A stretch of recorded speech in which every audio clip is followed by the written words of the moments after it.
everybody! Good morning, good morning! So kahapon, nag-unboxing ako mga anim yata yun. Tapos nung pag-save ko, hindi pala siya na-save kasi punong-puno na pala yung memory ko. Kaya sad to say, hindi ko na siya mapapakita yung mga in-unboxing kong parcel kahapon. Kaya eto, actually nakater ko na. Eto, dumating na yung isa pang order ni husband. Aba, tatlo! Mga cases for iPhone 17 Pro Max fully paid. Char lang. Ano to? iPhone 16 Pro Max fully paid. Char lang. So guys, ito, may orange. Kahit sa case man lang, no? iPhone 17. Okay. Legit ba to? Para naman hindi. Didikit ba to sa ano ko? Dun sa stand ko. So tingnan natin guys. Pakikuha nga din yung stand ko dun sa ano. Feeling ko hindi to didikit ah. Wala tong ano eh. Mag-shot. Ang tab dun? Mag-safe ba? Ayan. Sige dyan. Try natin.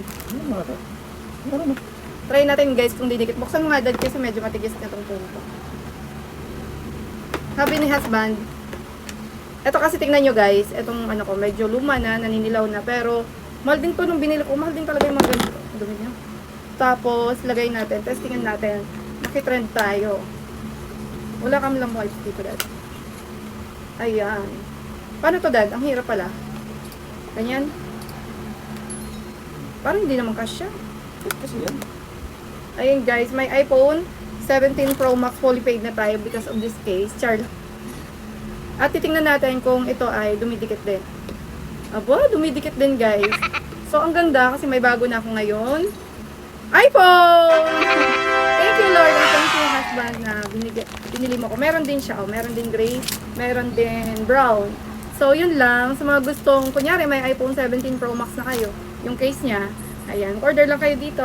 Tapos, ibibigay ko na lang din yung link kung saan nag-order si husband. Kasi hindi talaga ako pala order. Si husband lang ang magaling mag-parcel. So, yun lang. See you on my next unboxing vlog. Bye-bye!